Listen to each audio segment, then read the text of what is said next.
لله رب العالمين والصلاة والسلام على سيد الأنبياء والمرسلين سيدنا محمد وعلى آله وأصحابه أجمعين أما بعد فأعوذ بالله من الشيطان الرجيم بسم الله الرحمن الرحيم ألم نشرح لك صدرك ووضعنا عنك وزرك الذي أنقض ظهرك ورفعنا لك ذكرك فإن مع العسر يسرا إن مع العسر يسرا فإذا فرغت فانصب وإلى ربك فارغب. وقال النبي صلى الله عليه وسلم أنا النبي الرحمة يا أيها الناس أنا الرحمة المهداة أو كما قال صلی اللہ علیہ وسلم. میرے محترم بزرگوں، عزیز بھائیوں، حضرات و خواتین، ہم سب کے لیے یہ اللہ تعالیٰ کی طرف سے ایک بہت ہی اچھا موقع تھا کہ اللہ نے ہمیں 5 دنوں کے لیے مسلسل مغرب تا عشاء سیرت کے کسی نہ کسی موضوع پر گفتگو کرنے اور سننے کا موقع عنایت فرمایا، اور اس کا مقصد سیرت سے اپنے آپ کو وابستہ کرنا ہے، سیرت سے درس حاصل کرنا ہے، سبق حاصل کرنا ہے. سیرت کے بہت سے پہلو ہیں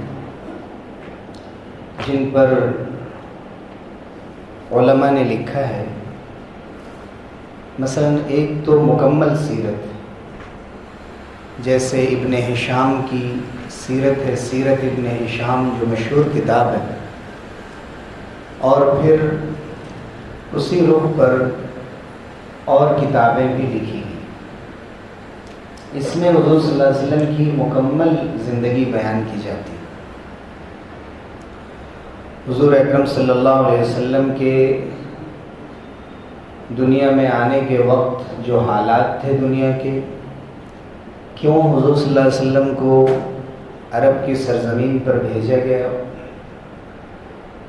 حضور صلی اللہ علیہ وسلم کی جو ذاتی زندگی ہے، آپ کے خاندان سے متعلق معلومات، والد والدہ، دادا دادی، نانا نانی، پھوپھی چچا،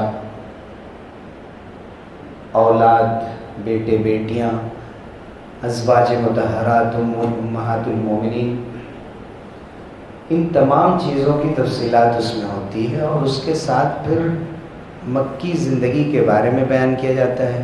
مکے میں حضور اکرم صلی اللہ علیہ وسلم 53 سال رہے، 40 سال نبوت سے پہلے اور 13 سال نبوت کے بعد، اور پھر بقیہ زندگی آپ کی مدینہ منورہ میں گزری. 63 سال کی عمر مبارک آپ صلی اللہ علیہ وسلم نے پائی.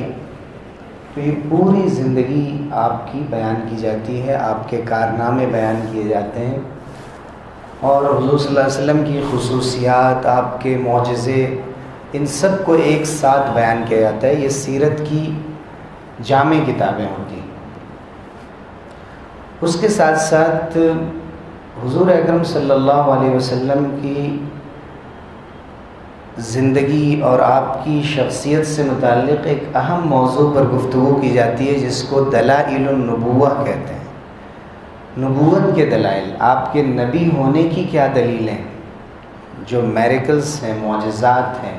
اور سب سے بڑا معجزہ یہ کہ حضور صلی اللہ علیہ وسلم کو قرآن مجید جیسا تحفہ دیا گیا، اور دوسرا بڑا معجزہ یہ کہ آپ صلی اللہ علیہ وسلم کو خلق عظیم سے نوازا گیا، آپ کو اخلاق کے سب سے بلند درجے پر فائز کیا گیا. اس کے علاوہ جو معجزے ہیں، چاہے شق القمر کا معجزہ ہو، یا آپ صلی اللہ علیہ وسلم کے سامنے تھوڑا سا کھانا تھوڑی مقدار میں لایا جاتا، کئی مرتبہ ایسا ہوا کھانے کی مقدار بڑھ گئی اور تمام صحابہ نے کھایا، دودھ پی کر سب لوگ سیراب ہو گئے، پھر بھی پیالے میں دودھ بچا ہوا ہے.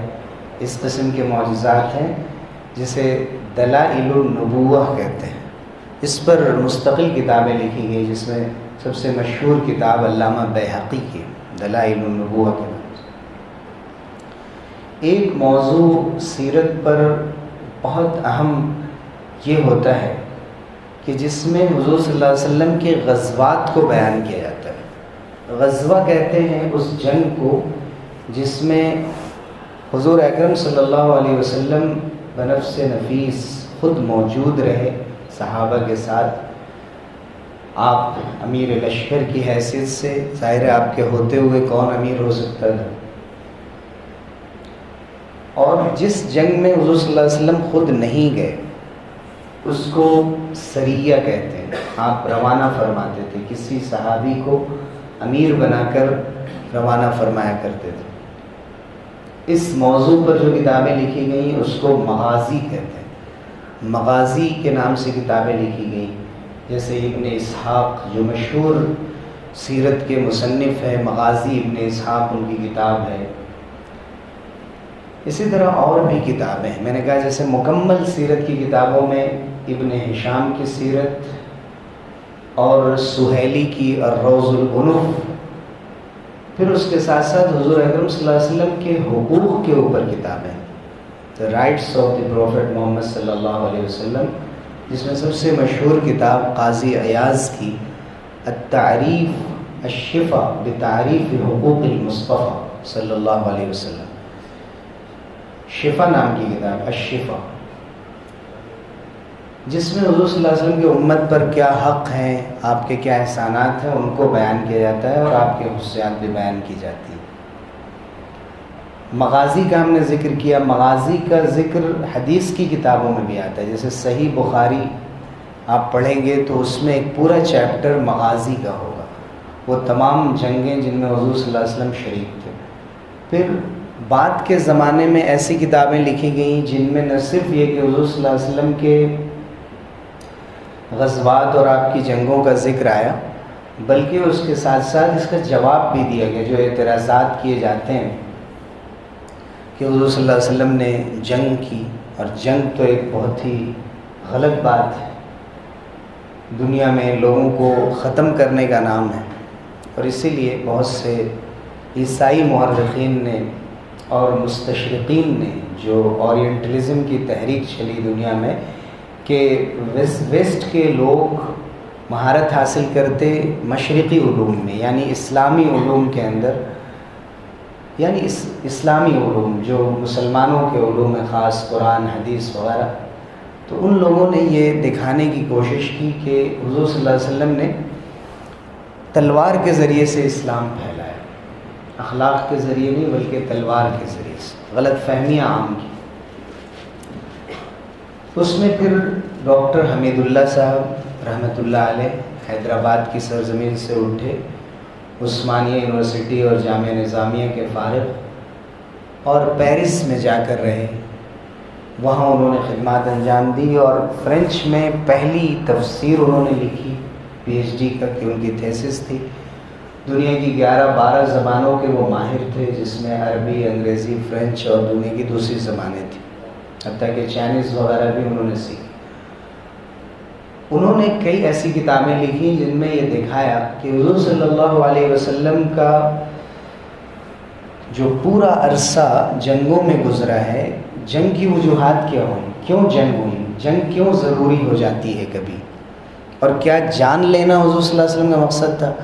اگر جان لینا مقصد ہوتا تو اتنی کم جانیں نہیں جاتی کہ حضور کے مقابلے میں جو لوگ آئے ان کو ملا لیں، اور جو صحابہ شہید ہوئے ان کو ملا لیں، ان تمام کو ملا لیں، اور حضور صلی اللہ علیہ وسلم کے 27 یا 30 غزوات کے اندر جو جانیں گئی ہیں وہ صرف 1018 جانیں گئی۔ اور ڈاکٹر حمید اللہ صاحب کی تحقیق میں تو اور کم ہے، یہ تو علامہ مناظر حسن گیلانی رحمۃ اللہ علیہ کی تحقیق ہے، وہ بھی عثمانیہ یونیورسٹی کے پروفیسر تھے۔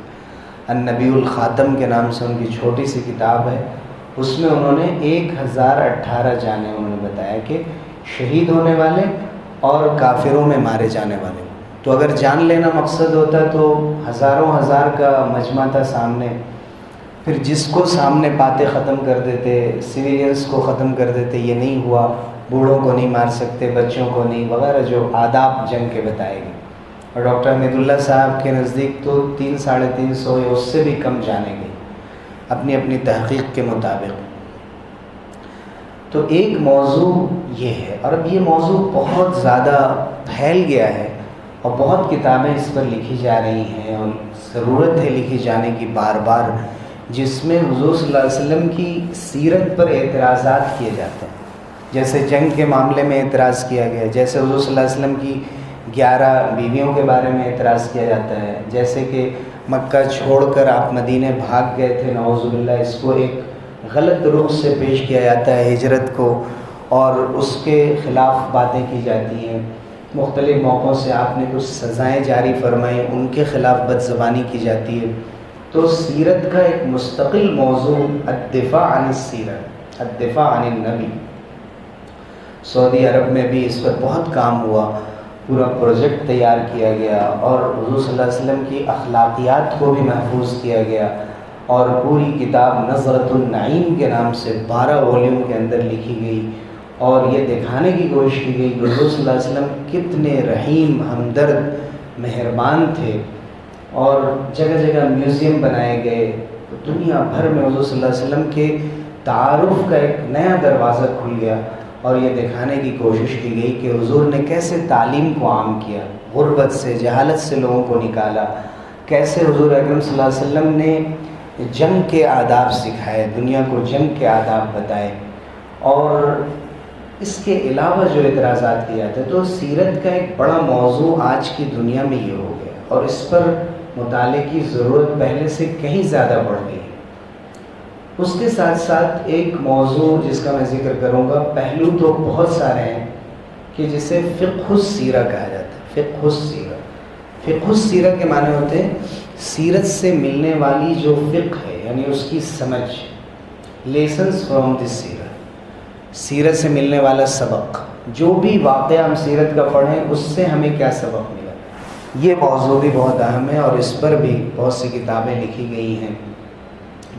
محمد الغزالی نے فقہ السیرہ کے نام سے کتاب لکھی، سعید رمضان البوتی نے لکھی، حیدرآباد کی سرزمین میں منصف میں حضرت مولانا خالد صاحب اللہ رحمانی صاحب کا ہر جمعے کو مضمون آتا ہے، سیرت پہ ان کے بہت سارے مضامین آئے۔ 2 کتابیں بہت اہم ان کی ہیں، پیام سیرت کے عنوان سے اور پیغمبر عالم کے عنوان سے۔ ان دونوں میں سیرت پر ہونے والے اعتراضات کا جواب بھی آ گیا، اور سیرت کا پیغام کیا ہے، میسج آف سیرت کیا ہے، ان دونوں باتوں پر انہوں نے بہت لکھا ہے، اور ضرورت ہے کہ قدر کی جائے ان چیزوں کی، ان خدمات کی، اور ان کا مطالعہ کیا جائے۔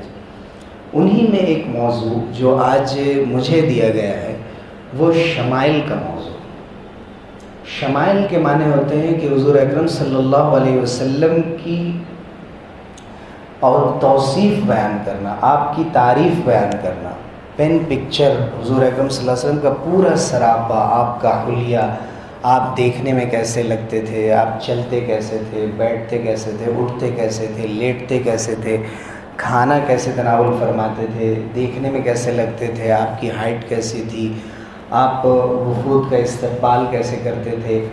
حضور اکرم صلی اللہ علیہ وسلم کی پسند ناپسند کا تذکرہ تفصیل سے اس میں کیا جاتا ہے، اس کو کہتے ہیں شمائل النبی۔ اس میں سب سے مشہور کتاب امام ترمذی رحمۃ اللہ علیہ کی ہے، جن کی جامع ترمذی ہے، انہی کی شمائل الترمذی۔ اور اس کے علاوہ ہر بڑے عالم نے اپنے دور میں جنہوں نے بھی کتاب لکھی سیرت کے اوپر، انہوں نے سیرت کی کتاب میں حضور صلی اللہ علیہ وسلم کے شمائل کا ذکر ضرور کیا۔ شمائل آپ کی عادات، آپ کے اوصاف کریمانہ، آپ کے اخلاق حمیدہ، آپ کے معمولات، صبح شام کیسے آپ گزارا کرتے تھے، کس وقت آپ کیا کیا کرتے تھے، کون سا لباس پسند کرتے تھے، یہ ساری تفصیلات شمائل کے اندر ملتی ہیں۔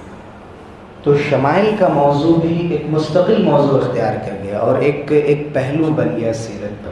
تو میں نے کہا ایک مکمل سیرت پر کتابیں لکھی گئیں، اس کے ساتھ آپ کے نبی ہونے کے دلائل کے اوپر مستقل کتابیں، معجزات کے اوپر مستقل کتابیں، آپ کی جنگوں اور غزوات کے اوپر مستقل کتابیں، اور پھر شمائل کے اوپر مستقل کتابیں، سیرت سے ملنے والے سبق کے بارے میں اور حضور کی سیرت پر ہونے والے اعتراضات کے بارے میں۔ دارالمصنفین اعظم گڑھ میں بہت بڑا تحقیقی ادارہ ہے، تقریباً 125 سال ہو گئے اس کو قائم ہوئے، افسوس کہ آج ہم دائرۃ المعارف سے جیسے واقف نہیں ہیں کہ حیدرآباد میں کتنا بڑا ادارہ ہے، ہم دارالمصنفین سے بھی واقف نہیں ہیں۔ اسلام اور مستشرقین کے نام سے سیمینار ہوا تھا بہت بڑا، دنیا بھر سے لوگ آئے تھے، انہوں نے کئی والیوم میں کتاب شائع کی جس میں بتایا کہ حضور کی سیرت پر جو بھی اعتراضات ہوتے ہیں ان کا جواب دیا۔ بہرحال ہم نے یہ مناسب سمجھا کہ ہم آپ کو واقف کرا سکیں کہ یہ جو مجلسیں ہم نے قائم کی اور جن کا اہتمام کیا، یہ صرف کوئی جلسہ نہیں ہے، بلکہ اس کا مقصد بیداری پیدا کرنا اور واقفیت پیدا کرنا ہے، اور ہمیں ان موضوعات سے پہلے تو واقف ہونا ہے، تبھی ایک اٹیچمنٹ ہوگا، ایک ہمارا تعلق قائم ہوگا سیرت سے، اور پھر ہماری دلچسپی پیدا ہوگی۔ یہ کتابیں تو ہم لا کر رکھ سکیں گے۔ ابھی ہمیں مجیب صاحب نے ہی سنایا کہ ان کے خاندان میں ایک کتاب جو علامہ شبیر احمد عثمانی رحمۃ اللہ علیہ کی تفسیر ہے، اب وہ رکھی ہوئی تھی، کوئی پڑھنے والا نہیں تھا تو وہ کسی اور کو دینے کی بات چل رہی تھی، تو آپ کی والدہ نے غالباً یہ کہا کہ نہیں، یہ میرا بیٹا پڑھے گا، اور پھر مجیب صاحب کو اللہ تعالیٰ نے توفیق دی، آپ نے اردو زبان سیکھی اور علم میں مہارت حاصل کی، تو آج فائدہ اٹھا کر ان کے سینے میں وہ علم منتقل ہو۔ تو کتابیں ہم خرید کر اپنے گھر میں تو رکھیں، ہمیں پڑھنا آئے نہ آئے کوشش کریں، ہمارے آئندہ نسلوں میں علم منتقل ہوگا۔ تو ایک مقصد اس کا یہ بھی، ہمارے آج کے جہاں تک اس موضوع کا تعلق ہے، حضور اکرم صلی اللہ علیہ وسلم کے شمائل، یہ ایک ایسا موضوع ہے کہ جس کا تعلق محبت سے ہے، جس کا تعلق اس تڑپ سے ہے، اس بے چینی سے ہے کہ کیسے ہم نے حضور کو دیکھا ہوتا، اور دیکھا ہوتا تو حضور کو کیسا دیکھا ہوتا، کیسے حسین و جمیل اور خوبصورت تھے حضور اکرم صلی اللہ علیہ وسلم۔ اللہ تعالیٰ نے حضور صلی اللہ علیہ وسلم کو باطنی کمالات بھی عطا فرمائے، یعنی آپ کا مقام، مرتبہ، ظاہری طور پہ بھی خوبصورتی آپ کو عنایت فرمائے، اس لیے کہ ظاہری طور پہ خوبصورت نہیں ہونا بھی ایک طرح کا عیب سمجھا جاتا ہے، دنیا کی نگاہ میں سمجھا جاتا ہے۔ تو ایسا کیسے ممکن تھا کہ اللہ کے محبوب کو کوئی ایسا عیب دے دیا جائے دیکھنے والے کو لگے کہ یہ تو بدصورت ہے؟ اللہ کی نگاہ میں کوئی بدصورت نہیں، لیکن انسان کمزور ہے، فطری طور پر وہ کسی کو بدصورت سمجھ لیتا ہے، کسی کو خوبصورت سمجھ لیتا ہے۔ تو اللہ تعالیٰ نے ایک مردانہ خوبصورتی جسے کہتے ہیں، حضور اکرم صلی اللہ علیہ وسلم کو اس اعتبار سے بھی کامل اور مکمل بنایا۔ حضرت عائشہ صدیقہ رضی اللہ عنہ نے ایک موقع سے فرمایا کہ زلیخا کی سہیلیوں نے حضرت یوسف کو دیکھ کر انگلیاں کاٹ لی تھی، اگر انہوں نے حضور کو دیکھا ہوتا تو کلیجہ اور اپنا دل کاٹ لیا ہوتا۔ اس قدر خوبصورتی اور جمال، حسن حضور اکرم صلی اللہ علیہ وسلم کو عطا ہوا تھا۔ اسی لیے حضرت حسان ابن ثابت رضی اللہ عنہ، جو حضور اکرم صلی اللہ علیہ وسلم کے ایک شاعر تھے، دربار نبوت کے ایک شاعر تھے، یعنی شاعروں میں سے ایک شاعر تھے، کئی شاعر تھے، عبداللہ ابن رواحہ، اسی طرح سے کعب ابن زہیر، کعب ابن مالک، اور ان میں سب سے مشہور حضرت حسان ابن ثابت رضی اللہ عنہ۔ انہوں نے فرمایا کہ وَأَحْسَنُ مِنْكَ لَمْ تَرَ قَطُّ عَيْنِي وَأَجْمَلُ مِنْكَ لَمْ تَلِدِ النِّسَاءُ۔ آپ سے خوبصورت میری آنکھوں نے کبھی کسی کو نہیں دیکھا۔ وَأَحْسَنُ مِنْكَ لَمْ تَرَ قَطُّ عَيْنِي وَأَجْمَلُ مِنْكَ لَمْ تَلِدِ النِّسَاءُ۔ کسی عورت کی گود میں آپ سے زیادہ حسین و جمیل بچہ نہیں آیا۔ خلقت مبرأ من كل عیب كأنك قد خلقت كما تشاء۔ آپ کو ہر عیب سے پاک پیدا کیا گیا، ایسے پیدا کیا گیا جیسے کہ آپ چاہتے ہیں، جیسے ہر شخص چاہتا ہے کہ میں ایسا ہوتا۔ کسی کو قد دیا جاتا ہے، قد کم ہوتا ہے، رنگ صاف ہوتا ہے، کسی کا رنگ کم ہوتا ہے، قد زیادہ ہوتا ہے، کوئی چاہتا ہے کہ میں معتدل اور موزوں قد و قامت کا ہوں تو موٹا ہو جاتا ہے، دبلا ہو جاتا ہے۔ حضور کے ہر وہ چیز جو ایک انسان کی تمنا ہوتی ہے کہ میں ایسا ہوتا، حضور اکرم صلی اللہ علیہ وسلم کو وہ چیز ملی۔ اچھا، یہ مبالغہ نہیں، بس اوقات یہ سمجھا جاتا ہے، بعض لوگوں نے سوال بھی کیا ہے بعض مفتیوں سے کہ اتنی زیادہ تعریف کیوں کی ہے صحابہ نے حضور کی، مبالغے سے کام لیا۔ نعوذ باللہ، کبھی بھی یہ ہمارے ایمان میں فرق پڑ جائے گا اس سے، اگر ہم یہ سمجھیں، یہ عقیدے کا مسئلہ ہے۔ کوئی یہ سمجھے کہ یہ تو تشبیہ دی گئی ہے۔ بڑے بڑے شاعر دیکھیں گے جب اپنے محبوب کے بارے میں بیان کرتے تو کیا نہیں کہتے، اس کی چال کی تعریف، اس کی بول چال کی تعریف، اس کی آواز کی تعریف، اور تعریف کرتے ہوئے بہت سی باتیں اپنی زبان سے کہہ دیتے ہیں، خوبصورتی کا جو تذکرہ کیا جاتا ہے۔ لیکن حضور صلی اللہ علیہ وسلم کے بارے میں ایسا نہیں ہے، بلکہ جس طرح صحابہ نے دیکھا اور جتنا الفاظ نے ان کا ساتھ دیا، انہوں نے الفاظ میں ڈھالنے کی کوشش کی۔ حقیقت تو یہ ہے کہ وہ بھی الفاظ کے ذریعے سے اس کا حق نہیں ادا کر سکے، لیکن جہاں تک الفاظ نے ساتھ دیا انہوں نے کوشش کی کہ حضور اکرم صلی اللہ علیہ وسلم کا سراپا ہم بیان کر دیں۔ مثلا کوشش کی جاتی ہے کہ انسان کے رنگ پر گفتگو ہو، اس کی قامت پر، ہائٹ پر گفتگو ہو، اس کے وزن اور حجم کی بات کی جائے، اس کے چہرے کے بناوٹ کی بات کی جائے، اس کے بالوں کی لمبائی کی، اس کے گیسو اور زلف کی خوبصورتی کی بات کی جائے، آنکھوں کی خوبصورتی کی بات کی جائے، اور انسان کے دانت کی خوبصورتی کی بات کی جائے، ٹھوڑی اور ہونٹ کو بتایا جائے۔ حضور اکرم صلی اللہ علیہ وسلم کی ان میں سے ہر ایک نقش کو ابھارنے کی صحابہ کرام نے کوشش کی۔ حضرت انس ابن مالک رضی اللہ عنہ، حضرت علی ابن ابی طالب رضی اللہ عنہ، حضرت برا ابن عازب، حضرت جابر ابن سمرہ، حضرت حسن، یہ وہ مشہور صحابہ ہیں جنہوں نے سب سے زیادہ حضور صلی اللہ علیہ وسلم کے بارے میں گفتگو کی، آپ کے حسن و جمال کے بارے میں۔ مثلا حضرت انس ابن مالک رضی اللہ عنہ نے فرمایا، کان رسول اللہ صلی اللہ علیہ وسلم لیس بالطویل البائن ولا بالقصیر۔ سب سے پہلے انہوں نے حضور کی ہائٹ کے بارے میں گفتگو کہ رسول اللہ صلی اللہ علیہ وسلم نہ بہت لمبے تڑنگے تھے، نہ بہت پستہ قد تھے، جسے ٹھگنا کہتے ہیں۔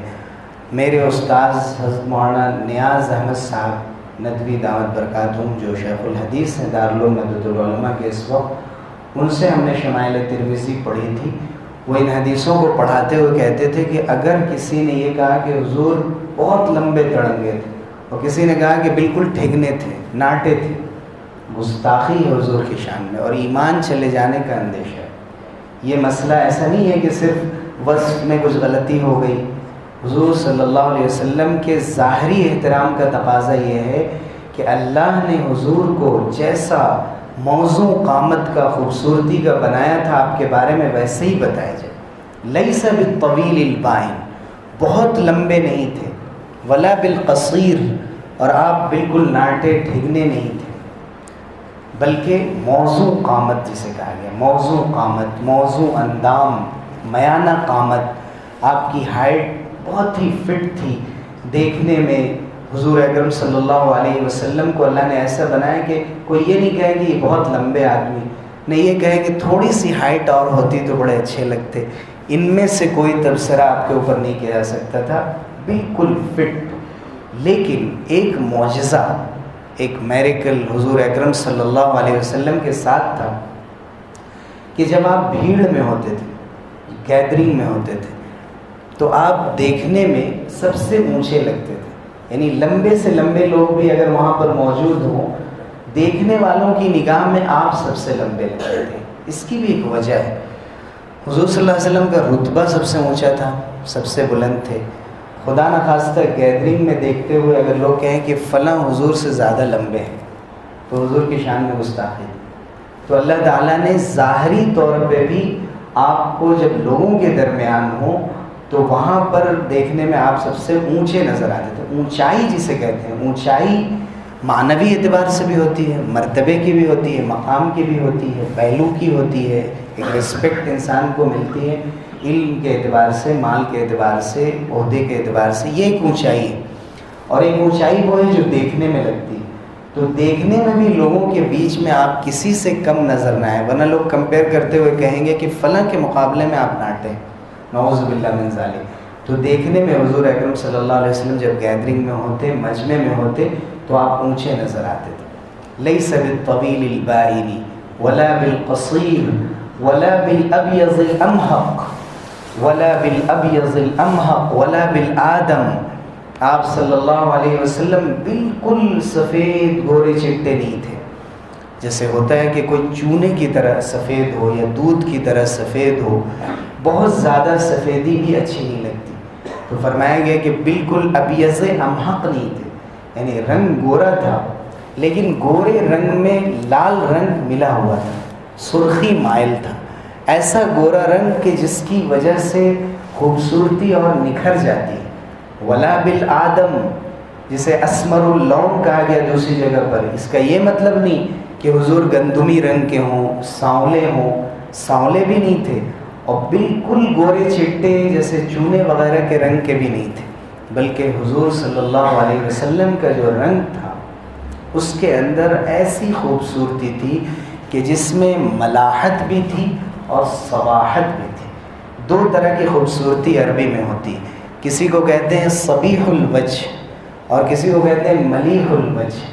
صبیح الوجہ کے معنی ہوتے ہیں ایسا شخص جو گورا چٹا ہو، اور ملیح الوجہ اس کو کہتے ہیں جس کے چہرے کی بناوٹ بہت خوبصورت ہو، اور انسان جسے اردو میں کہتے ہیں کہ اس کے چہرے پہ بہت نمک ہے. ملح کے معنی نمک کے ہوتے ہیں.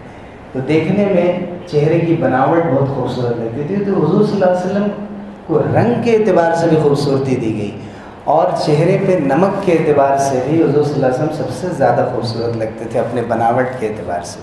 لیکن اگر ان دونوں میں مقارنہ کیا جائے تو گورے ہونے کی وجہ سے خوبصورتی اور ناک نقشے کی وجہ سے خوبصورتی میں ناک نقشے کی خوبصورتی گورے رنگ کی خوبصورتی پر بھاری تھی. یعنی دیکھنے میں ایک کشش ہوتی ہے، ایک اٹریکشن ہوتا ہے. حضور اکرم صلی اللہ علیہ وسلم کو اللہ تعالیٰ نے وہ عنایت فرمایا تھا. تو حضرت انس نے فرمایا کہ ولا بالابیض الامحق ولا بالآدم. پھر حضور کے زلف مبارک کی اور آپ کے کیسوئے دراز کی حضرت انس نے تعریف بیان کی تو فرمایا کہ ولیس بالصبط ولا بالجعد القطط ولا بالصبط. بال ہے، دنیا میں کچھ لوگوں کے بال بالکل سیدھے ہوتے ہیں، بعض کے گھنگریالے ہوتے ہیں، لیکن فرمایا کہ حضور کے بال بالکل سیدھے بھی نہیں تھے اور بالکل گھنگریالے بھی نہیں تھے. سیدھے بال تھے اور گھنگریالہ پن بھی تھا اس میں، یعنی لہراتی ہوئی زلفیں تھیں. حضور اکرم صلی اللہ علیہ وسلم کو اللہ تعالیٰ نے عطا فرمائی تھی.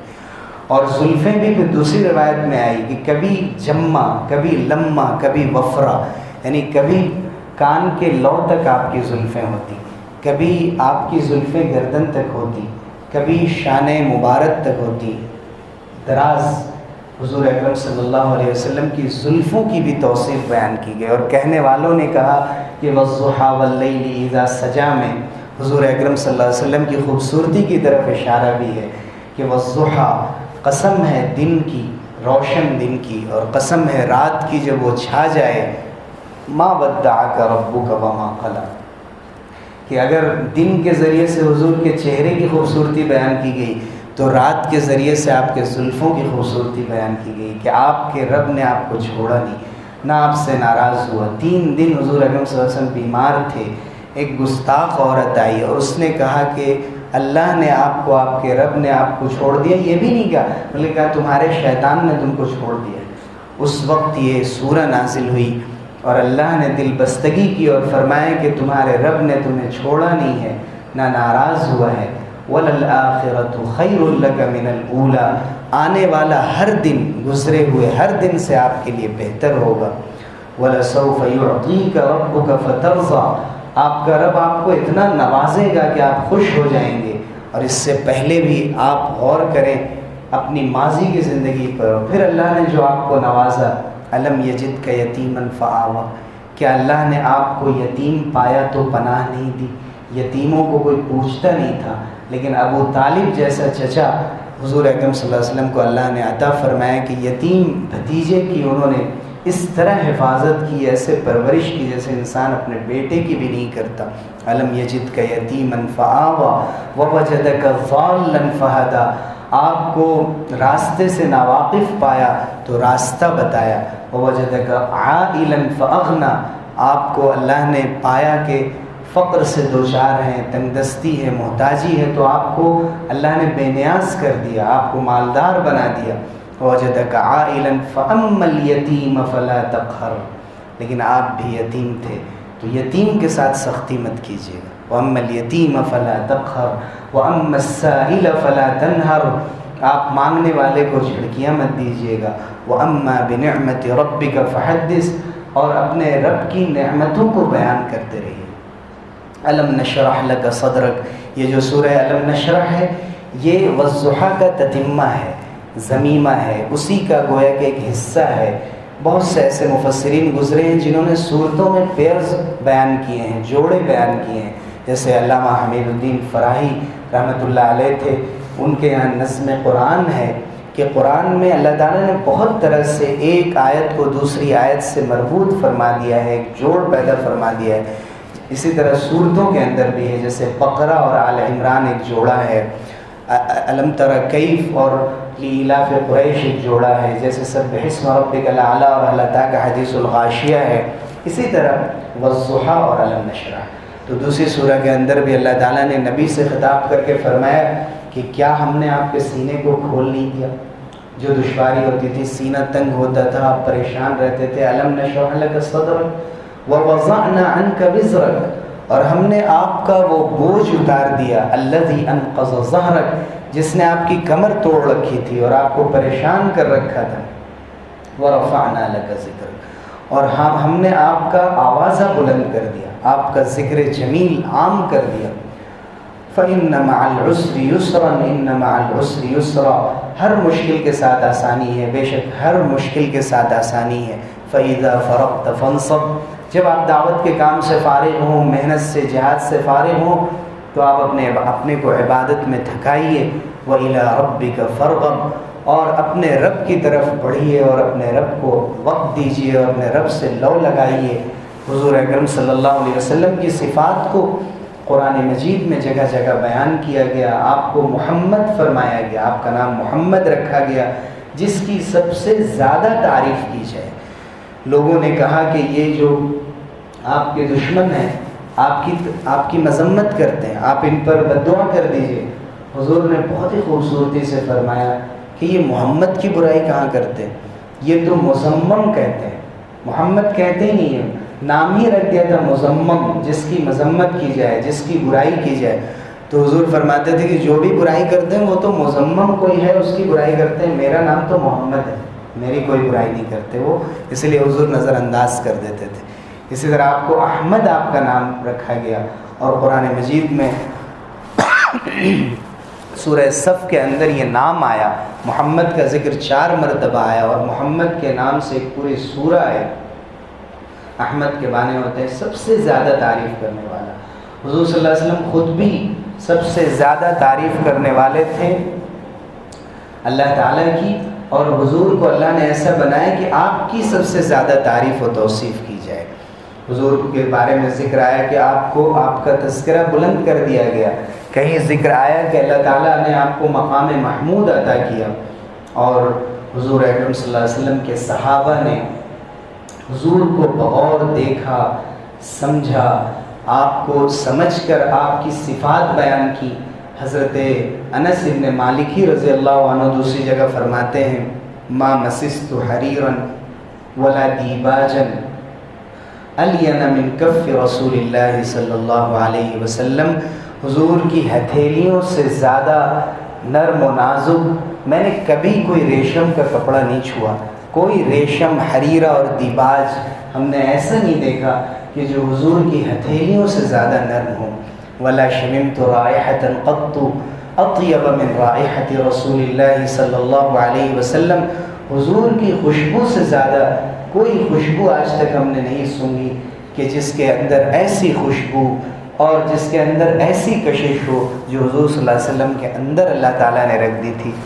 آپ کے پسینے کے بارے میں فرمایا گیا موتیوں کی طرح آپ کے چہرے پر پسینہ ڈھلکتا تھا اور دیکھنے میں اتنا خوبصورت لگتا تھا کہ پسینہ بھی موتی گویا بن جاتا ہو اور اس کے اندر سے بھی ایک خوشبو آتی تھی. حضور اکرم صلی اللہ علیہ وسلم کے بارے میں حضرت براء ابن عازب نے فرمایا ما رأیت شیئا قط احسن من النبی صلی اللہ علیہ وسلم، کہ میں نے رسول اللہ صلی اللہ علیہ وسلم سے زیادہ کوئی چیز خوبصورت نہیں دیکھی. یعنی فرمایا کہ کوئی انسان آپ سے زیادہ خوبصورت نہیں دیکھا، بلکہ فرمایا کہ کوئی چیز اس آپ سے زیادہ خوبصورت نہیں دیکھی، نہ چاند دیکھا، نہ سورج دیکھا، نہ کوئی ستارہ اور تارہ دیکھا۔ حضور اکرم صلی اللہ علیہ وسلم کو اللہ تعالیٰ نے ایسا جمال عطا کیا تھا۔ فرمایا کہ کان رجلا مربوعا، کہیں فرمایا گیا کان ربعۃ من القوم، آپ میانہ قامت تھے۔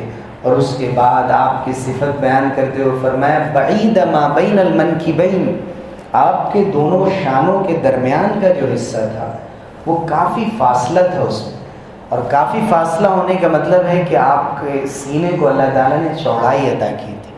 ایک مردانہ سینے کی جو خوبصورتی ہوتی ہے وہ حضور اکرم صلی اللہ علیہ وسلم کو اللہ تعالیٰ نے عطا فرمایا تھا۔ عظیم الجمۃ الی شحمۃ اذنی، اور آپ کی زلفوں کا تذکرہ کیا کہ کان کے لو تک آپ کا جمہ ہوتا تھا۔ دوسری جگہوں پر لمہ اور وفرہ کا بھی ذکر آیا، جیسا کہ میں نے ذکر کیا کہ آدھے گردن تک اور شانے تک بھی آپ کی زلفیں ہوا کرتی تھیں۔ حضرت براء بن عازب نے فرمایا کہ علیہ حلۃ حمراء، آپ کے اوپر سرخ جوڑے تھے۔ جس وقت ہم نے دیکھا حضور صلی اللہ علیہ وسلم کو، سرخ جوڑے تھے آپ کے اوپر، اور سرخ جوڑے سے مراد یہ ہے کہ اوپر چادر ہوتی تھی اور نیچے تہمد ہوتی تھی۔ حضور اکرم صلی اللہ علیہ وسلم نے سرخ جوڑے بھی ذیل تن فرمائے۔ بعض لوگوں نے فرمایا کہ حضور اکرم صلی اللہ علیہ وسلم کو سرخ اور لال رنگ پسند نہیں تھا، ایسا کپڑا تھا جس میں سرخ دھاریاں تھیں۔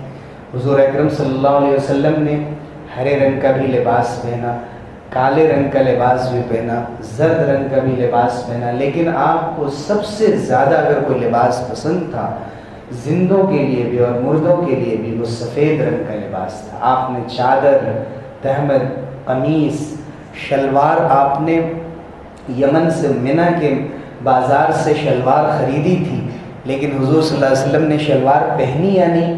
زاد المعاد کے جو مصنف ابن قیم رحمۃ اللہ علیہ وہ فرماتے ہیں خریدی تو پہنی بھی ہوگی، لیکن عام طور سے جو لباس تھا وہ اوپر ایک چادر ہوتی تھی یا قمیص ہوتی تھی، اور نیچے تہبند پہننے، لنگی پہننے کا اہتمام فرمایا کرتے تھے۔ حضور اکرم صلی اللہ علیہ وسلم کے بارے میں حضرت علی رضی اللہ عنہ نے جب تعریف کی تو یہ جو تعریفیں ہم نے حضرت انس کے حوالے سے ذکر کی، حضرت برا کے حوالے سے ذکر کی، تقریباً یہ الفاظ بھی اور اس سے ملتے جلتے الفاظ بھی آئے۔ اس کے ساتھ ساتھ انہوں نے کچھ اضافہ بھی فرمایا، جیسے انہوں نے فرمایا کہ شسن الکفین والقدمین، حضور کی جو یہ ہتھیلیاں تھیں، ہتھیلیوں کے گوشت بہت بھرے بھرے سے تھے۔ شسن الکفین والقدمین، اور یہ مردوں کے لیے خوبصورتی کی بات سمجھی جاتی ہے، پر گوشت ہونا، جو ہتھیلیوں کے اندر کا جو حصہ ہے اس میں گوشت زیادہ ہو، اور جو قدم کا حصہ ہے، نیچے کا حصہ، اس میں بھی گوشت زیادہ ہو۔ یہ اور بات ہے کہ حضور جب کھڑے ہوتے تھے تو آپ کے تلوے کے نیچے ذرا سا حصہ خالی تھا کہ پانی اگر بہتا تھا تو نیچے سے پانی پار ہو جایا کرتا تھا۔ حضور اکرم صلی اللہ علیہ وسلم کے بارے میں پھر حضرت علی ابن ابی طالب رضی اللہ عنہ نے فرمایا کہ طویل المسربہ، آپ صلی اللہ علیہ وسلم کے سینہ مبارک سے ناف تک بالوں کی ایک دھاردار ایک لکیر چلی جاتی تھی۔ اسی طرح حضور کی کلاہیوں میں بھی تھوڑا سا بال تھا، آپ کے ان شانوں پر بھی تھوڑے تھوڑے سے بال تھے، لیکن جس میں اتھر پر عام طور سے بال نہیں تھے۔ حضور اکرم صلی اللہ علیہ وسلم کی گردن اونچی تھی، آپ کی بینی مبارک یعنی آپ کی ناک بھی دراز تھی، اونچی تھی، آپ کی پیشانی کشادہ تھی، آپ کی جو پلکیں تھیں، حضرت علی کی ہی دوسری روایت میں آیا ادعج العینین اہدب الاشفار، آپ کی جو آنکھیں تھیں بہت سیاہ تھیں، آنکھوں کا جو کالا پن ہوتا ہے خوب کالا تھا، جو سفیدی ہوتی ہے بڑی خوبصورت تھی۔ حضور اکرم صلی اللہ علیہ وسلم کو اللہ نے ادعج العینین بنایا تھا، اہدب الاشفار، اور آپ کی جو پلکیں تھیں وہ خوب دراز تھیں۔ آنکھوں کے اوپر پلکیں اگر بڑی بڑی سی ہوں تو چہرہ اور خوبصورت معلوم ہونے لگتا ہے۔ حضور اکرم صلی اللہ علیہ وسلم کو اللہ تعالیٰ نے وہ خوبصورتی بھی عطا کی اور فرمایا کہ لم یکن بالمطہم ولا بالمکلثم، آپ صلی اللہ علیہ وسلم بہت بھاری بدن کے نہیں تھے، آپ صلی اللہ علیہ وسلم کا چہرہ بالکل گول نہیں تھا، لیکن فیہ تدویر، تھوڑی سی گولائی اس کے اندر ضرور تھی۔ حضور ایک بارے میں فرمایا کہ ابیض مشروبہ، جس کا ذکر ہم نے پہلے کیا کہ ایسی سفیدی جو سرخی مائل ہوا کرتی تھی۔ کہیں فرمایا گیا اذا مشى تکفأ تکفؤا کانما ينحط فی صبب، حضور جب چلتے تو ایسے جیسے کہ بلندی سے نیچے اتر رہے ہوں، بہت ہی احتیاط کے ساتھ، مضبوط قدم رکھتے ہوئے، تواضع کے ساتھ، جس کے اندر اکڑ بھی نہ ہو، لاپرواہی اور غفلت بھی نہ ہو، پوری توجہ کے ساتھ آپ اوپر سے جیسے نیچے اتر رہے تھے، اسی طرح مضبوط قدموں کے ساتھ حضور صلی اللہ علیہ وسلم چلتے تھے۔ حضور اکرم صلی اللہ علیہ وسلم کوئی کام ادھورا نہیں کرتے، اگر کسی سے مصافحہ کرتے پوری طرح رخ اس کی طرف کر کے مصافحہ کرتے، اگر اس سے بات کرتے پوری طرح اس کی طرف رخ کر لیتے۔ حضور اکرم صلی اللہ علیہ وسلم بات کرتے وقت یختتم الکلام ویفتتحہ باشتاقہ، پورے جبڑوں کے ساتھ بات کو شروع بھی کرتے، بات کو ختم بھی کرتے۔ بعض لوگ بات کو شروع کرتے وقت دھیرے سے شروع کرتے ہیں، بعد میں جملہ مکمل کرتے ہیں، آدھی بات سنائی دیتی، آدھی بات سنائی نہیں دیتی، یا وہ یہ کرتے ہیں کہ شروع میں بہت زور سے بولتے ہیں اور آخری کا جملہ سمجھ میں نہیں آتا۔ ایسا کوئی عیب حضور صلی اللہ علیہ وسلم کی گفتگو میں نہیں تھا۔ بلند آواز تھے، جتنی ضرورت ہوتی اتنی آواز کا استعمال فرماتے، لیکن جب آپ ڈراتے تھے تو بلند آواز میں آپ خطاب فرمایا کرتے تھے، اور ایسا لگتا تھا کہ کوئی بلندی سے ڈرا رہا تھا، اس لیے کہ آپ بشیر بھی تھے اور نذیر بھی تھے، خوشخبریاں بھی دیا کرتے تھے اور ڈرایا بھی کیا کرتے تھے۔ حضور اکرم صلی اللہ علیہ وسلم کو اللہ تعالیٰ نے بہت ہی شیریں دہن بنایا تھا، شیریں گفتگو بنایا تھا۔ حضور اکرم صلی اللہ علیہ وسلم گفتگو ایسے فرمایا کرتے تھے جیسے کہ پھول جھڑ رہے ہوں۔ حضور اکرم صلی اللہ علیہ وسلم کا کوئی ہم رنگ پھول گلستہ میں نہیں تھا کہ چمن میں آپ جیسی خوبصورتی گفتگو میں، چال ڈھال میں، دیکھنے میں، کسی بھی چیز میں، جیسا کہ ہم نے ذکر کیا حضور کے بارے میں فرمایا اذا التفت معا، جب آپ کسی کی طرف رخ فرماتے پوری طرح رخ فرماتے، اور فرمایا گیا کہ کان بین کتفیہ خاتم النبوہ، حضور صلی اللہ علیہ وسلم کے دونوں شانوں کے درمیان نبوت کی مہر تھی۔ نبوت کی مہر کے بارے میں حضرت جابر بن سمرہ رضی اللہ عنہ نے دوسری جگہ فرمایا کہ حضور کے دونوں شانوں کے درمیان جو مہر نبوت تھی وہ غدہ کی طرح تھی، جیسے کہ گوشت کا ابھرا ہوا حصہ ہوتا ہے، مثل بیض الحمامہ، جیسے کہ کبوتر کے انڈوں کا جو سائز ہوتا ہے اس سائز کی اللہ تعالیٰ نے حضور اکرم صلی اللہ علیہ وسلم کو نبوت کی پہچان عطا کی تھی، کہ پچھلی کتابوں میں بھی اس کا ذکر آیا تھا، اگر کوئی ڈھونڈتا ہوا آتا تھا تو اس علامت کے ذریعے بھی حضور اکرم صلی اللہ علیہ وسلم کو پہچان لیتا تھا۔ دوسری طرف آپ صلی اللہ علیہ وسلم کے پاس مہر بھی تھی جو انگوٹھی کی شکل میں، جب آپ نے خط لکھے، قیصر روم کو خط لکھا، حبشہ کے بادشاہ نجاشی کو خط لکھا، دنیا کے اور دوسرے سلاطین کو آپ نے خط لکھا، اس وقت لوگوں نے کہا کہ ان تمام ممالک کے جو بادشاہ ہیں، ان علاقوں کے، یہ بغیر اسٹمپ کے اور بغیر سیل کے یہ کسی خط کو قبول نہیں کرتے۔ تو حضور صلی اللہ علیہ وسلم نے اس وقت چاندی کی انگوٹھی بنوائی، اور حضور نے ہدایت بھی دی کہ وَلَا تُتِمَّهُ مِثْقَالًا، دیکھو تم تانبے کی انگوٹھی مت پہننا، لوہے کی انگوٹھی مت پہننا، تم سونے کی انگوٹھی مت پہننا، اگر انگوٹھی پہننی ہو تو صرف چاندی کی انگوٹھی پہنی جائے، اور وہ بھی زیادہ سے زیادہ 4.25 گرام چاندی سے زیادہ کی انگوٹھی نہیں ہونی چاہیے، جسے ایک مثقال کہا جاتا ہے۔ حضور اکرم صلی اللہ علیہ وسلم نے یہ انگوٹھی مہر اور سیل کی ضرورت کے لیے آپ نے یہ انگوٹھی بنوائی تھی۔ اس لیے کوئی اگر یہ سمجھتا ہے کہ انگوٹھی پہننا سنت ہے تو حقیقت میں انگوٹھی پہننا جائز ہے، اجازت ہے انگوٹھی پہننے کی، لیکن ان لوگوں کے لیے جن کو اصل میں مہر کے طور پہ استعمال کرنا ہو۔ لیکن اب جب کہ ضرورت مہر کی انگوٹھی سے نہیں ہوتی، پھر بھی ظاہری طور پر حضور کی مشابہت میں کوئی پہن لے اس نیت سے، تو ہم اسے کہہ سکتے ہیں کہ حضور اکرم صلی اللہ علیہ وسلم کے طریقے پر عمل کر رہا ہے، لیکن حضور کے مقصد کو اگر دیکھا جائے تو حضور نے کوئی شوقیہ انگوٹھی نہیں پہنی تھی۔ حضور اکرم صلی اللہ علیہ وسلم کی انگوٹھی کے اوپر لکھا ہوا تھا محمد الرسول اللہ، لیکن محمد سب سے نیچے، اس کے بعد رسول اور اللہ سب سے اوپر لکھا ہوا تھا، 3 سطر میں تھا، محمد رسول اللہ۔ اور اس کی تصویریں بھی لوگوں نے اس کی اسکیچنگ بھی بنائی ہے، آپ کو آسانی سے وہ مل جاتی ہے۔ محمد رسول اللہ اس کے اوپر کندہ کیا ہوا تھا۔ حضور اکرم صلی اللہ علیہ وسلم کے بارے میں فرمایا گیا کہ حضور خاتم النبیین تھے۔ حضور اکرم صلی اللہ علیہ وسلم اجود الناس صدرا، لوگوں میں سب سے زیادہ سخی، اور عام لوگوں کا تو چھوڑیے، نبیوں اور رسولوں میں بھی سب سے زیادہ سخی۔ اور آپ کے بارے میں فرمایا گیا کہ اوسع الناس صدرا، آپ صلی اللہ علیہ وسلم سب سے زیادہ کشادہ دل، الینہم عریکۃ، سب سے زیادہ نرم طبیعت، اور اکرمہم عشیرۃ، خاندان کے اعتبار سے بھی اللہ تعالیٰ نے آپ کو سب سے اونچا بنایا۔ حضرت اسماعیل ابن ابراہیم سے آپ کا خاندان جا کر مل جاتا ہے، وہ ابو القاسم محمد ابن عبداللہ ابن عبد المطلب ابن ہاشم بن عبد مناف بن قصی ابن کلاب ابن مرہ بن کعب بن لوئی ابن غالب ابن فہر ابن مالک ابن نضر بن کنانت ابن خزیمت ابن مدرکت ابن الیاس ابن مضر بن نزار بن معد بن عدنان۔ اس کے علاوہ حضرت آدم علیہ السلام تک حضور صلی اللہ علیہ وسلم کا نسب ملایا جاتا ہے، لیکن عدنان تک حضور اکرم صلی اللہ علیہ وسلم کا نسب ثابت ہے۔ وَلَا يَصِحُ حِفْظُ النَّسَبِ فَوْقَ عدنان، عدنان کے بعد جو نام لیے جاتے ہیں وہ صحیح روایات سے ثابت نہیں ہے، اسی لیے جتنا ثابت ہو ہمیں اتنا ہی یاد کرنا چاہیے اور اس کو اپنی معلومات میں رکھنا چاہیے۔ لیکن حضور صلی اللہ علیہ وسلم کا نسب حضرت اسماعیل علیہ السلام سے جا کر مل جاتا ہے۔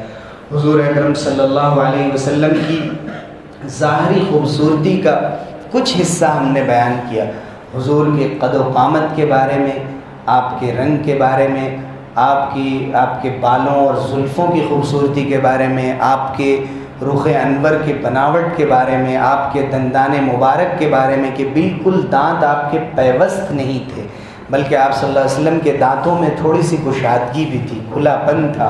حضور اکرم صلی اللہ علیہ وسلم کی داڑھی گھنی تھی۔ حضور اکرم صلی اللہ علیہ وسلم کے سینہ مبارک کا ذکر آیا، آپ کے چلنے کا ذکر آیا۔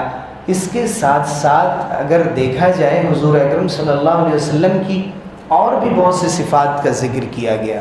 شمائل میں اگر دیکھیں گے تو بعض صحابہ نے ضمناً بعض چیزیں ذکر کی، مثلا یہ بتایا کان رسول اللہ صلی اللہ علیہ وسلم متواصل الاحزان، حضور اکثر غموں کی کیفیت کے ساتھ ہوتے تھے۔ مجلس میں اگر آپ موجود رہتے تو فکر مند رہتے تھے، کھلکھلا کر تو ہنستے ہی نہیں تھے، ہنستے بھی نہیں تھے۔ ایک تو ہوتا ہے قہقہا لگانا، قہقہا وہ چیز ہوتی ہے کہ ایک نہیں کئی لوگ سن لیں، پوری مجلس تو کیا بازو کے گھروں تک آواز چلی جاتی ہے قہقہے کی، غفلت کے ساتھ ٹھاٹے مار کر قہقہا لگانا، یہ تو کبھی لوگوں نے دیکھا ہی نہیں۔ اور ایک ہوتا ہے ہنسنا کہ ہم سنتے ہیں ایک آدھ آدمی اور دیکھ لیتا ہے تو وہ بھی حضور اکرم صلی اللہ علیہ وسلم زیادہ تر آپ ہنستے بھی نہیں تھے۔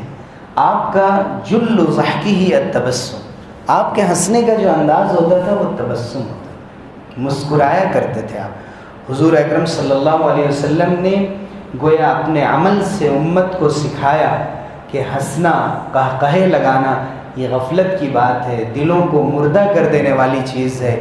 اس لیے انسان کو اگر موقع ملے کبھی تو فکر اختیار کرنا، فکر مندی کے ساتھ زندگی گزارنی چاہیے، اپنے ماضی پر غور کرنا چاہیے، آج کے بارے میں سوچنا چاہیے، مستقبل کے بارے میں سوچنا چاہیے، اپنی زندگی کا محاسبہ کرنا چاہیے۔ حضور اکرم صلی اللہ علیہ وسلم متواصل الاحزان، مسلسل غموں کی کیفیت میں رہتے، لیست لہ راحۃ، کسی کل آپ کو چین نہیں ملتا تھا، سکون نہیں ملتا تھا، لا یتکلم الا فی حاجۃ، طویل السکت، دیر تک خاموش رہتے تھے۔ آج اگر کسی مجلس میں آپ جائیں، کسی بزرگ کے پاس، کسی عالم کے پاس، اور وہ خاموش رہے تو لوگ کہتے ہیں حضرت تو کچھ بولتے ہی نہیں، بیٹھ کے کیا فائدہ۔ لیکن آج بھی بہت سے بزرگان دین، ہمارے بہت سے اساتذہ ضرورتاً کسی میں کچھ پوچھا بولتے ہیں، بقیہ خاموش رہتے ہیں یا تو ذکر میں رہتے ہیں۔ تو یہ نہیں ہے کہ اگر مجلس لگی ہوئی ہے تو ہمارا تو حال یہ ہے کہ کوئی کسی کی سنتا ہی نہیں۔ اگر مجلس ہے، چند لوگ بیٹھے ہوئے ہیں تو 2-3 لوگ ایک ساتھ بات کرتے ہیں اور باقی لوگوں کے لیے آزمائش ہو جاتی ہے کہ ہم کس کی بات سنیں. کبھی اگر آپ اس طرف توجہ کر رہے ہیں تو ادھر سے کوئی آواز آنے لگتی ہے، پھر ادھر سے آواز آنے لگتی ہے. تو یہ تو بالکل ادب کے خلاف ہے.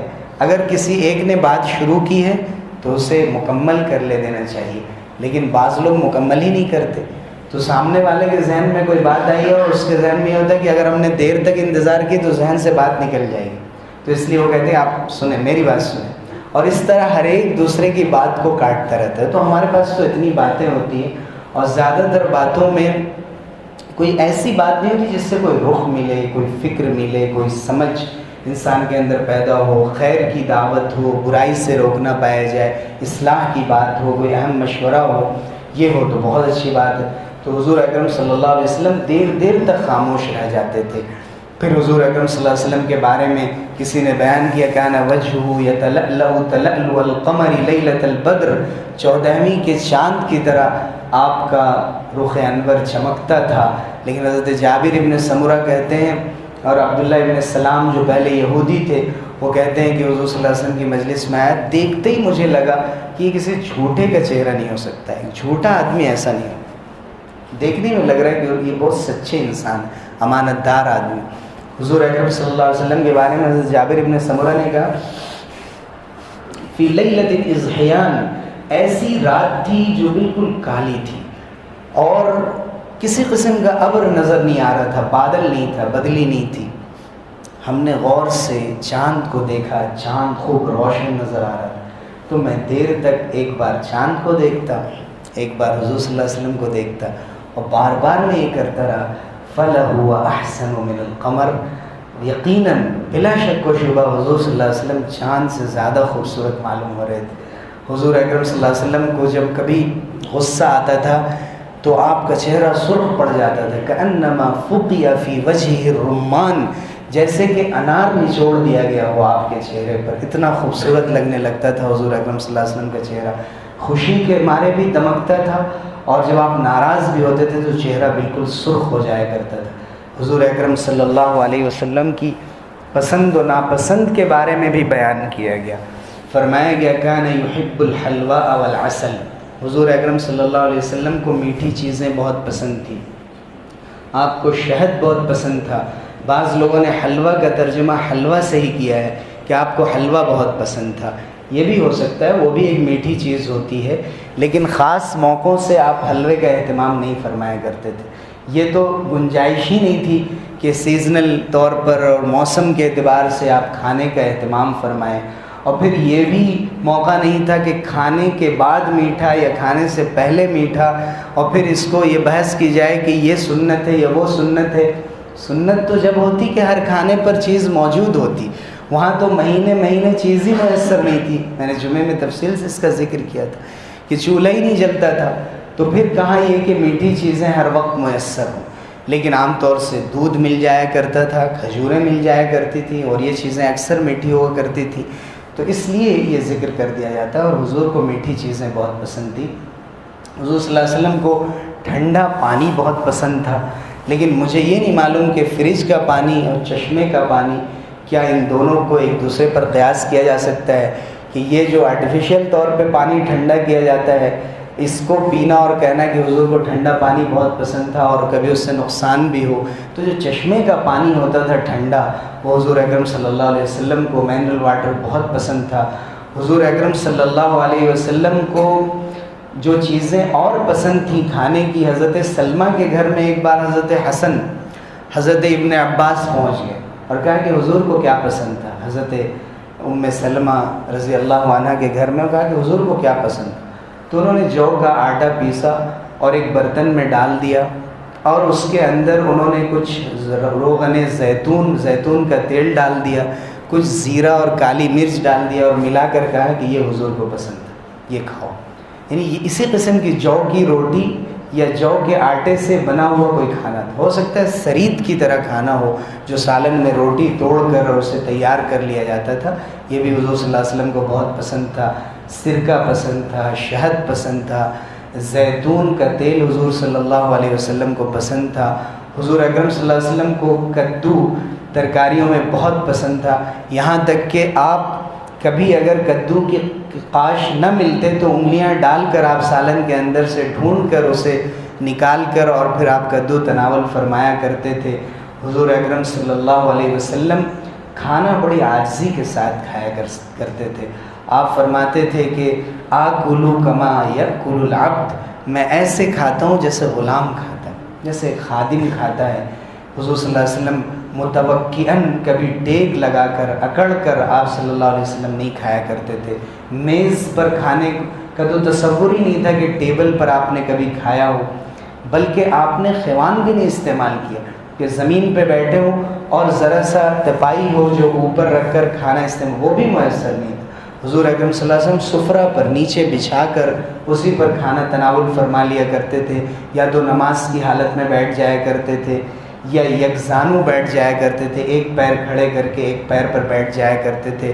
بعض لوگوں نے اکڑو بیٹھنے کا بھی ذکر کیا ہے، لیکن وہ زیادہ صحیح سند سے ثابت نہیں، اور تھوڑا معیوب بھی معلوم ہوتا ہے کہ دونوں پیر کھڑے کر کے کھانا کھایا جائے۔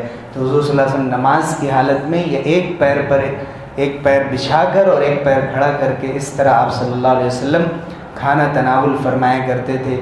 گوشت آپ نے مرغ کا بھی استعمال فرمایا، آپ نے بٹیر کا گوشت بھی استعمال فرمایا، مچھلی بھی آپ نے استعمال فرمائی، آپ نے چھوٹے کا گوشت یعنی بھیڑ اور دمبے اور بکرے کا گوشت بھی استعمال فرمایا۔ حضور اکرم صلی اللہ علیہ وسلم نے گائے بیل کا گوشت بھی غالباً استعمال فرمایا، لیکن گرم علاقہ تھا تو گائے کا گوشت عام طور سے وہاں کھایا ہی نہیں جاتا تھا، اس لیے کہ اس کے ذریعے سے ان کو بہت سی بیماریوں میں مبتلا ہونے کا اندیشہ تھا، اور اسی لیے بعض روایات میں اس میں بیماری کا ذکر بھی آیا، لیکن وہ اتنی صحیح اور مضبوط روایت نہیں ہے۔ لیکن عام طور سے اس معاشرے میں گائے اور بیل وغیرہ کے گوشت کا ذکر نہیں ملتا، عام طور سے بکرے کے گوشت کا ذکر ملتا ہے۔ موسم کے اعتبار سے حضور اکرم صلی اللہ علیہ وسلم سب سے بڑھ کر اونٹ کا گوشت عام تھا، وہ تناول فرمایا۔ حضور اکرم صلی اللہ علیہ وسلم نے روٹی تناول فرمائی، لیکن چپاتی ہمیشہ آپ کو میسر نہیں تھی۔ حضور اکرم صلی اللہ علیہ وسلم کے کھانوں کا ذکر ہم نے کیا، اور یہ بھی بہت مختصر سا تذکرہ ہے۔ جب یہ تذکرہ صحابہ کرام نے کیا تو بہت دور تک کیا۔ حضور کے ظاہری خوبصورتی کا ذکر کیا ہم نے، آپ کے لباس کا ذکر کیا، آپ کے کھانوں کا ذکر کیا۔ اب اس کے ساتھ ساتھ آپ یہ غور کریں کہ حضور اکرم صلی اللہ علیہ وسلم کا کہ زندگی کا عام معمول کیا تھا۔ حضور اکرم صلی اللہ علیہ وسلم جب دو باتیں آپ کے سامنے پیش ہوتی تھیں، ایک مشکل ہوتی اور ایک آسان ہوتی، تو ہمیشہ حضور اکرم صلی اللہ علیہ وسلم جو آسان بات ہوتی تھی اس کو منتخب فرمایا کرتے تھے۔ آپ مشکل بات نہیں منتخب کرتے تھے، مشکل چیز نہیں چنتے تھے۔ ہم لوگوں کی زندگی میں عام طور سے یہ بہت بڑا مسئلہ ہوتا ہے، اس لیے کہ ایک ایک آدمی کئی کام کرنا چاہتا ہے، اور ایک وقت میں ہر چیز میں ترقی کرنا چاہتا ہے، اور ہر چیز کو مینٹین نہیں کر پاتا، مینیج نہیں کر پاتا۔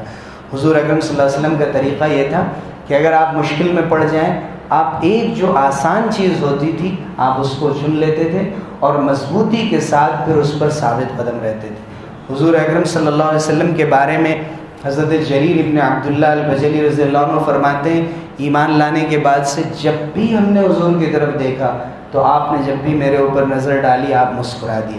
حضور اکرم صلی اللہ علیہ وسلم جب کسی کو دیکھتے نظر پڑ جاتی تو اگنور نہیں کرتے تھے، ہمیشہ مسکرا دیتے تاکہ اس کے دل کو کوئی بوجھ نہ ہو اور وہ یہ نہ سمجھے کہ حضور صلی اللہ علیہ وسلم نے مجھے نظر انداز کر دیا۔ حضور اکرم صلی اللہ علیہ وسلم کے اوصاف، آپ کے شمائل، آپ کی خصوصیات، آپ کے اوصاف حمیدہ کا بہت تفصیل سے تذکرہ صحابہ کرام رضی اللہ عنہم اجمعین نے کیا ہے۔ ایک حصہ بھی اور ایک زندگی کا کوئی گوشہ حضور اکرم صلی اللہ علیہ وسلم کا نہیں چھوڑا۔ ہم نے ان میں سے کچھ حصہ بیان کیا۔ ربیع الاول کے مہینے میں حضور اکرم صلی اللہ علیہ وسلم کی پیدائش ہوئی۔ کسی نے کہا احمد شوقی امیر الشعراء ہیں، جو عرب کی سرزمین میں مصر میں بڑے شاعر گزرے ہیں، انہوں نے فرمایا کہ ولد الہدی فالکائنات ضیاء وفم الزمان تبسم والثناء الروح والملأ الملائک حولہ للدین والدنیا به بشراء۔ اور پھر انہوں نے آگے کے اشعار میں فرمایا کہ والعرش یزہو والحظیرۃ تزدہی والعرش یزہو والحظیرۃ تزدہی والمنتہی والسدرۃ العصماء۔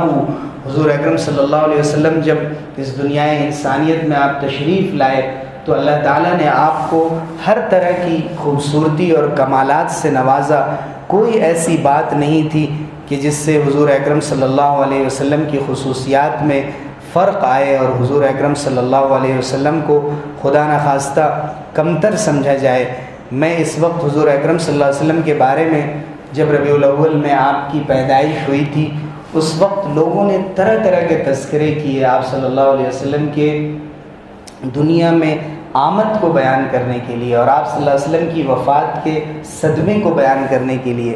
علامہ شبلی نعمانی رحمۃ اللہ علیہ نے جب سیرت النبی لکھی، وہ بڑے ریسرچر تھے، محقق تھے، بڑے اسکالر تھے، ایک ایک لفظ تول کر لکھتے تھے، لیکن جب حضور کی ولادت کا ذکر آیا اور حضور کی ولادت کو وہ لکھنے لگے اپنے قلم سے تو ایسا لگتا ہے کہ وہ اس میں ڈوب گئے اور اپنے قلم کو عشق کی روشنائی میں ڈبو کر جب انہوں نے سراپا بیان کیا اور وہ نقشہ کھینچا تو یہ دیکھنے سے تعلق رکھتا ہے اور سننے سے تعلق رکھتا ہے۔ سیرت النبی کے اندر انہوں نے اس کا عنوان رکھا ظہور قدسی، ظہور قدسی، یعنی دنیا میں حضور اکرم صلی اللہ علیہ وسلم کی آمد ہو رہی ہے۔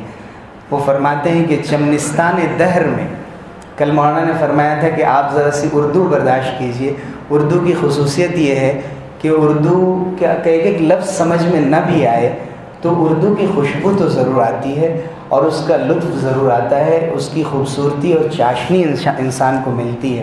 انہوں نے فرمایا کہ چمنستان دہر میں بارہا روح پرور بہاریں آ چکی، چرخ نادرہ کار نے کبھی کبھی بزم عالم اس سر و سامان سے سجائی کہ نگاہیں خیرہ ہو کر رہ گئی ہیں، لیکن آج کی تاریخ، اور انہوں نے 9 ربیع الاول کو حضور کی پیدائش کے لیے زیادہ صحیح قرار دیا، فرمایا کہ آج کی تاریخ وہ تاریخ ہے جس کے انتظار میں پیر کہن سال نے کروڑوں برس صرف کر دیے، سیارگان فلک اسی دن کے شوق میں ازل سے چشم براہ تھے، چرخ کہن مدت ہائے دراز سے اسی صبح جانواز کے لیل و نہار کی کروٹیں بدل رہا تھا، کارکنان قضاء و قدر کی بزم آرائیاں، عناصر کی جدت ترازیاں، ماہ و خورشید کی فروغ انگیزیاں، ابر و باد کی تردستیاں، عالم قدس کے انفاس پاک، توحید ابراہیم، جمال یوسف، معجز ترازی موسیٰ، جانوازی مسیح، سب اسی لیے تھی کہ یہ متاعہائے گرایاں شہنشاہ کونین صلی اللہ علیہ وسلم کے دربار میں کام آئیں گے۔